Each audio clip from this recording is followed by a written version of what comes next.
कि 2018 के पहले क्या नीति थी और 2018 के बाद किस प्रकार से एक नीति बदलाव करके इस सरकार के नाक के नीचे उन्होंने हजारों करोड़ रुपयों का घोटाला किया, बल्कि उसको प्रोत्साहन दिया, उसको फैसिलिटेट किया। नमस्कार, आप देख रहे हैं न्यूज़ ज़रा हटके।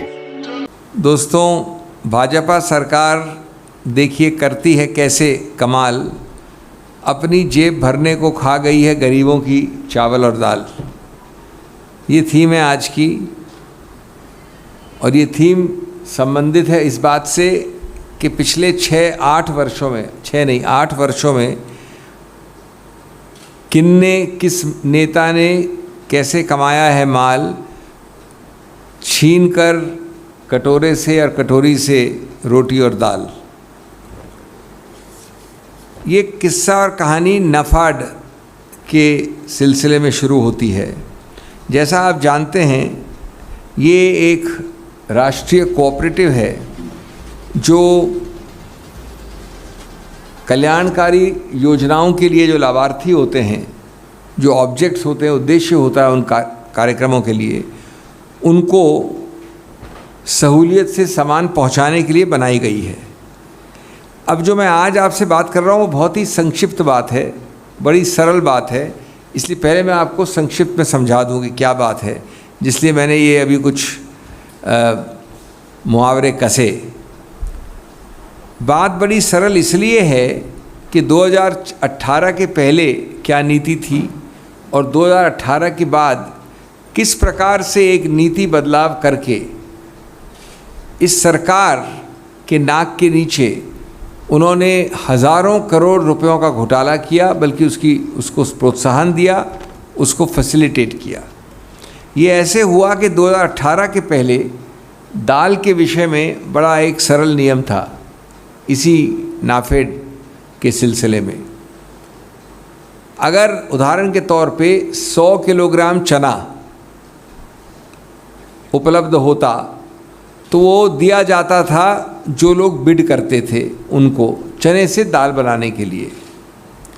वो बिड करते थे कि इस प्रक्रिया कि हम चने से दाल बनाएंगे, इसके लिए आप सरकार हमें X रुपया दीजिए। वो X रुपया जो न्यूनतम बिड करता था उसको कॉन्ट्रैक्ट मिल जाता था, रुपए के आधार पे था। आप समझ रहे हैं मैं क्या कह रहा हूँ कि ये कन्वर्ट करने के लिए जो सबसे लोएस्ट बिड होगी वो जीतेगी, L1। साथ साथ एक और कंडीशन थी कि मैं अगर 100 किलोग्राम इनको दे रहा हूँ तो उसमें से आप कितना निकाल के दाल देंगे वापस। 70 किलोग्राम की दाल निकालेंगे, 75 की निकालेंगे, 80 की निकालेंगे। और तीसरी कंडीशन महत्वपूर्ण थी कि इस दाल निकालने के आंकड़े में एक न्यूनतम मापदंड दिया था कि दाल तो निकालेंगे आप, हम आपको पे करेंगे और जो L1 होगा वो जीतेगा बिड, लेकिन दाल निकालेंगे आप तो वो कम से कम इतना, कभी 80 किलोग्राम, कभी 70 किलोग्राम, कभी 65 किलोग्राम की एक न्यूनतम मापदंड था, उससे कम आप दाल नहीं निकाल सकते। ये थी स्कीम पहले की। ये चल रही थी सरकार के आदेश के अंदर, नाफेड के आदेश के अंदर। इसको कहा जाता था फ्लोटर रेट या लोअर रेट प्रोसेस। इसमें एक अहमियत थी कि मिनिमम कितनी दाल निकालेंगे उसकी एक सीमा बंधी थी न्यूनतम लेवल पे।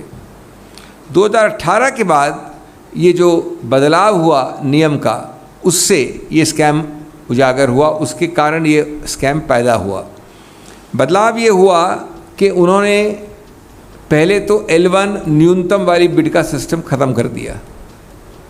अगर मैं इनको 100 किलोग्राम चना दूंगा और ये उसको कन्वर्ट करके दाल देंगे तो इस प्रोसेस के लिए जो बिड करेंगे 10 रुपया, 20 रुपया, 50 रुपया, वो न्यूनतम बेसिस पे जीतेगा आदमी बिड। ये सिस्टम हट गया जो 18 के पहले था। दूसरा चेंज, अब ये बात हुई कि आप सिर्फ ये बताइए कि मैं आपको 100 किलोग्राम चना दे रहा हूँ, आप कितनी दाल निकाल के दोगे मेरे को, और जो सबसे ज़्यादा दाल निकालेगा उसको मिलेगा कॉन्ट्रैक्ट। ये 2018 के बाद के बदलाव है।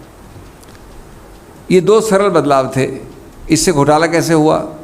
सबसे बड़ा घोटाला इसमें इस कारण से हुआ कि जब मैंने कहा कि माननीय आपको मैं दे रहा हूँ 100 किलोग्राम, आप मुझे सबसे ज़्यादा कितना देंगे बताइए, तो मैंने एक न्यूनतम लिमिट नहीं रखी। जो न्यूनतम लिमिट पहले थी, तो आदमी अगर आपस में बड़े बड़े लोग कोई कार्टेल बना लें या एक सहूलियत के लिए साझेदारी बना लें, तो वो कह सकते हो इससे ज़्यादा हम निकाल नहीं सकते, 60 है सबसे हाईएस्ट। अब जो हाईएस्ट होगा 60 किलोग्राम, वो मानना पड़ेगा सरकार को। ये नहीं कहा कि भाई आप हमको बता सकते हैं हाईएस्ट कौन होगा, लेकिन न्यूनतम 70 होना चाहिए, न्यूनतम 75 होना चाहिए, न्यूनतम 80, वो हटा दी गई कंडीशन।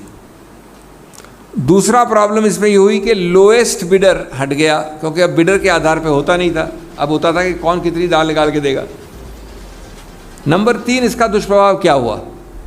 तीसरा दुष्प्रभाव ये था कि जो 10-15 बड़े मिलर होते हैं, ये इनके काबू में पूरा सिस्टम आ गया। जब आप 100 क्विंटल देते हैं, ये 100 किलोग्राम की मतलब ये 100 यूनिट्स की बात नहीं, 100 क्विंटल या 1000 क्विंटल होते थे, तो सिर्फ बड़े मिलर ही इसको जल्दी कर सकते थे, आसानी से कर सकते थे।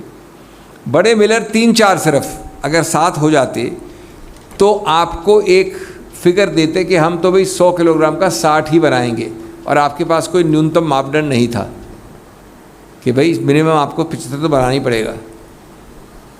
इस सब जो मैंने आपको प्रक्रिया समझाई, इसका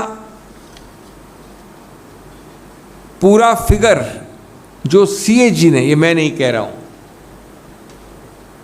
ये बहुत महत्वपूर्ण है, इसके कारण जो नुकसान हुआ वो 4,600 करोड़ 2008 के बाद इस बदलाव से लगभग 4 साल में हुआ है, 4 साल से कम में, 2018 से 4 साल में, सॉरी 2018 से 22 के पहले 4,600 करोड़, लगभग 5.4 लाख टन का मामला था दालों का। अब कितना दाल में काला है, कितने चोर के दाढ़ी में तिनका है, कितना काला ही काला है, उसमें ओकेजनल थोड़ी बहुत दाल है या सिर्फ दाल में काला है, इसका अनुमान आप लगा सकते हैं। 4,500 करोड़ हम अभी 3.25 वर्ष की बात कर रहे हैं, और 2018 के बात कर रहे हो। ये हमारे आंकड़े नहीं है, ये सरकार का है, सब कुछ सरकार, इस सरकार के दौरान हुआ है। एजेंसी सरकार की है, ऑडिटर सरकार का है, नाफेड सरकार का है, जहाँ तक नियंत्रण का सवाल है। अब इसके ऊपर लिखित रूप से विरोध भी हुआ कि आपने क्यों बदल दिया, आप वापस पुराना वाला करिए नियम जो मैंने आपको समझाया था। 2021 में ये लिखित रूप से 11 अक्टूबर 2021 में खुद नाफेड ने 11 अक्टूबर 21 में ये विरोध किया लिखित रूप से चिट्ठी द्वारा। जहाँ तक आंकड़ों का सवाल है, इस तारीख यानी अक्टूबर 2021 के बाद भी लगभग 875 करोड़ का और नुकसान हुआ है, क्योंकि नियम बदला नहीं गया है। अब मैं बाकी आपको आंकड़े देने की आवश्यकता नहीं है, क्योंकि मोटी बात समझनी है। जो कालापन है इस दाल में वो 4,600 करोड़ का 4 वर्ष से कम में, 3.25 वर्ष में है। ये निकला कैसे बाहर? कई बार हमको कई चीज़ों के लिए कोविड का शुक्रिया देना पड़ता है, नहीं तो ये घोटाला चलता ही रहता। कोविड का शुक्रिया इसलिए क्योंकि कोविड के वक्त बात हुई कि कुछ दाल, कुछ ऐसे खाद्य पदार्थ मुफ्त में दिए जाएं, वितरण किए जाएं, असहाय लोगों को पहुंचाए जाएं। तब मालूम पड़ा जब दाल पे ध्यान गया कि ये दाल नहीं, ये तो कालापन ही है, सिर्फ ये आटे में नमक नहीं, नमक में आटा है। दोस्तों, आप अनुमान लगा सकते हैं कि कितने जुमले आपने सुने कि हम ये कड़क रखेंगे, हम ये नहीं खाएंगे, हम ये किसी को नहीं खाने देंगे। और ये पिछले 7-8 साल से और 4 साल नियम बदलने के बाद आपके सबके नाक के नीचे चल रहा है, कुछ नहीं किया जा रहा है। हम जवाबदेही मांगते हैं, हम तुरंत दंड मांगते हैं, हम तुरंत ये लंबी लंबी कमिटीज़ नहीं चाहते हैं, लंबी लंबी प्रक्रियाएं नहीं चाहते हैं, हम परिणाम चाहते हैं। और एक सीधा, अब CAG से ज़्यादा तो कोई एडमिशन हो नहीं सकता। आप लोग CAG की बहुत दुहाई देते थे कई बार, तो अब CAG का ये एक यूनिट में एक बार 3 साल का ये ब्यौरा है।